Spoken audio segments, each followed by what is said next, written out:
Merci de nous préférer sur BB24 pour vous informer. Voici le sommaire de ce 19h45.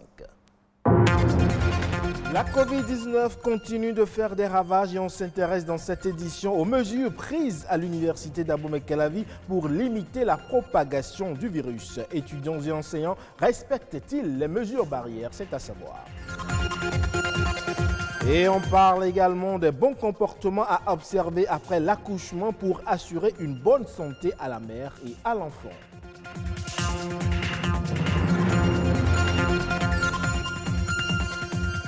Enfin, plus d'1 million de personnes meurent chaque année dans le monde du fait de l'hépatite, une maladie dont les causes les plus connues sont les infections virales du foie et l'alcoolisme.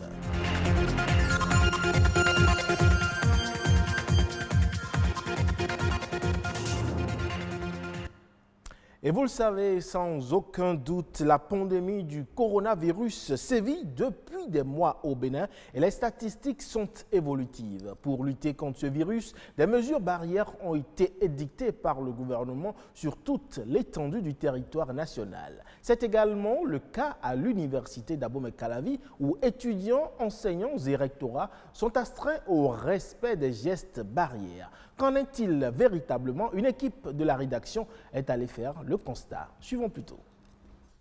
Le port du masque semble facultatif pour certains étudiants ici, au campus d'Abomey-Calavi. La distanciation sociale est difficilement respectée, le port de masque également.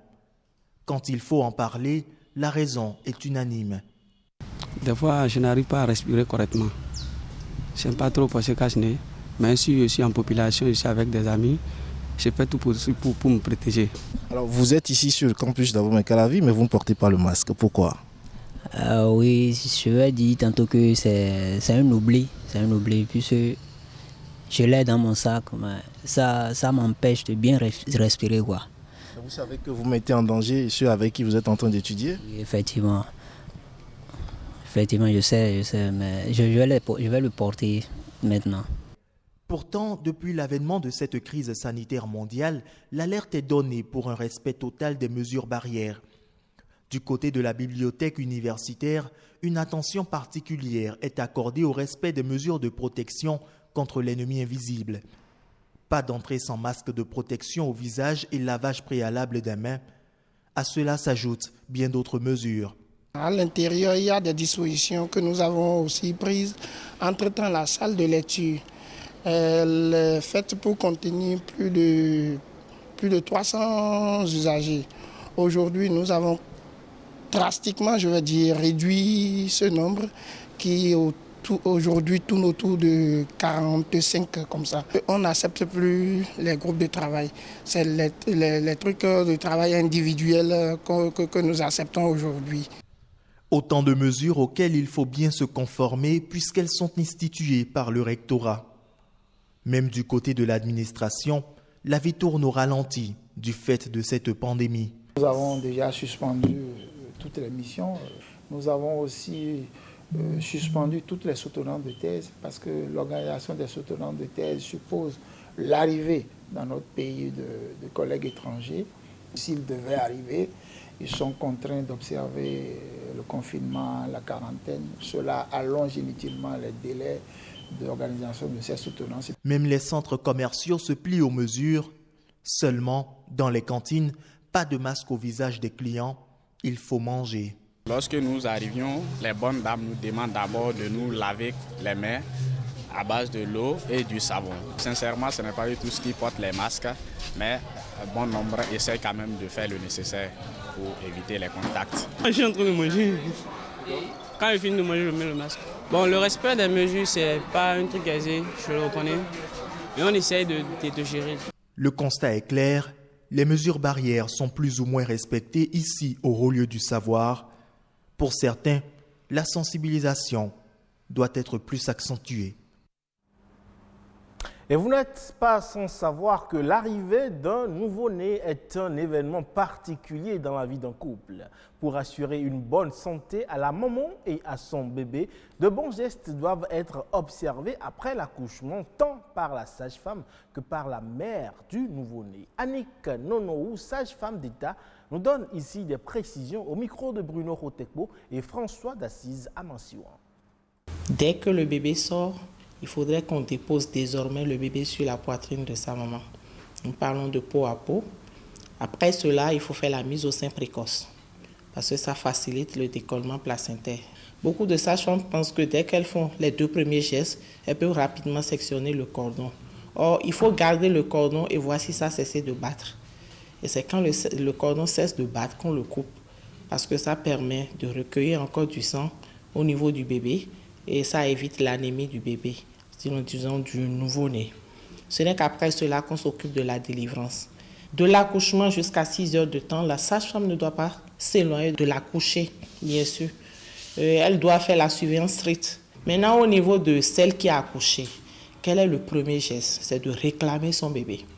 Parce que vous allez constater que jusqu'à présent, dans plus de 50% des accouchements, les sages-femmes ont tendance à remettre l'enfant ou le bébé à l'aide-soignante et on s'occupe beaucoup plus de la toilette alors que ce n'est pas vital. Donc la femme même qui a accouché doit réclamer son bébé. La seconde chose, elle doit mettre le sein dans la bouche de son bébé. Elle demandera à l'aide-soignant ou à son conjoint qui est présent ou à la sage-femme de l'aider à mettre le mamelon dans la bouche du bébé. Et ce n'est que ça qui va créer l'éjection du lait. Plus on va retarder la mise au sein, plus on mettra du temps à trouver du lait dans le sein de la maman. Or, beaucoup ne le savent pas. Après tout cela, elle doit penser au massage de son globe utérin. Soit elle se fait aider si elle a un parent à l'intérieur, ce qui est même incontournable normalement. Parce que si l'accouchement est humanisé, on sait très bien que chaque femme qui accouche a le droit d'être assistée par la personne de son choix. S'il y a quelqu'un à côté, la femme ne va pas s'épuiser. C'est celui qui est à côté qui masse l'utérus pour qu'il soit tonique. Dès lors que l'utérus est tonique, le sang ne pourra plus couler. On ne parlera pas d'hémorragie de la délivrance. On parle à présent des hépatites et les chiffres font froid dans le dos. Le nombre de décès imputables à cette maladie a augmenté de 22% depuis les années 2000 dans le monde. Très répandue, c'est une maladie que la médecine moderne peine encore à guérir avec beaucoup d'efficacité et d'efficience. Seul un dépistage précoce permet à ce jour de connaître son état sémiologique afin d'être soumis très tôt à un traitement approprié. Plus de détails. Dans le monde, il existe plusieurs formes d'hépatite virale. Selon le dernier rapport mondial de l'OMS, 325 millions de personnes sont atteintes de l'hépatite B ou C. Les spécialistes évoquent des causes variées. Et ces virus sont désignés dans l'ordre alphabétique suivant leur découverte de A, B, C, D et E. Au Bénin, c'est les causes infectieuses. Et dans ces causes infectieuses, on va parler des causes infectieuses virales. Il y a les causes toxiques et il y a des causes métaboliques. Ça concerne les sujets qui sont souvent très obèses. Il y a d'autres causes, les causes immunologiques, les tisanes que vous prenez, certains médicaments aussi qui peuvent être cause d'inflammation du foie. Au Bénin, les hépatites B ou C exposent plus à la chronicité lorsqu'ils ne sont pas tôt détectés, tant les signes sont silencieux. Il y a ce qu'on appelle les infections aiguës et les infections chroniques. Aiguës pour dire que le délai de l'infection ou de l'inflammation jusqu'à la guérison de la maladie, ça n'excède pas les 6 mois. Quand l'infection évolue au-delà des 6 mois, on parle de chronicité. Et si vous passez à la phase chronique, ce qui voudra dire que vous êtes exposé aux complications. Et notamment les complications, c'est la cirrhose et c'est le cancer du foie. Dans 80% des 2 cas, il n'y a pas de signe. Avant que l'ITER n'apparaisse, généralement, vous avez de la fatigue, de la fièvre, des douleurs dans les articulations. L'hépatite est qualifiée de tueur silencieux. Son mode de transmission reste tout précoce et dangereux. La majorité ont l'hépatite B, mais c'est une contamination qui se fait très tôt dans les premières heures de vie, de la mère à l'enfant. Ça peut se faire de façon horizontale avec les enfants vivant sous le même toit. Les autres voies qui sont sexuelles ou bien sanguines, c'est beaucoup plus rare. Le virus C, c'est une contamination purement sanguine.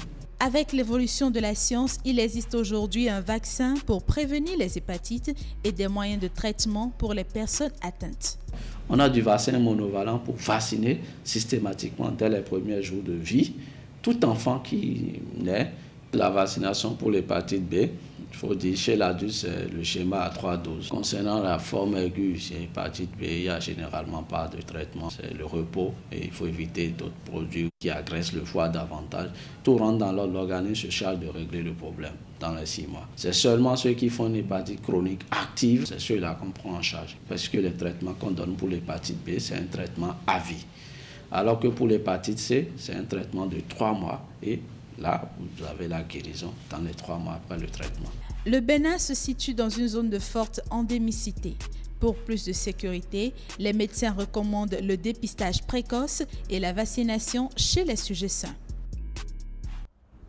On parle toujours hépatite, mais cette fois-ci au Cameroun, où le coût du traitement est encore trop cher d'après les patients. Selon que l'on souffre de l'hépatite virale B chronique ou de l'hépatite C ou D, le coût total du traitement est difficile à déterminer tant il dépend de beaucoup de paramètres, notamment des autres infections qui peuvent profiter de la faiblesse du système immunitaire et aggraver le cas. Suivons les précisions.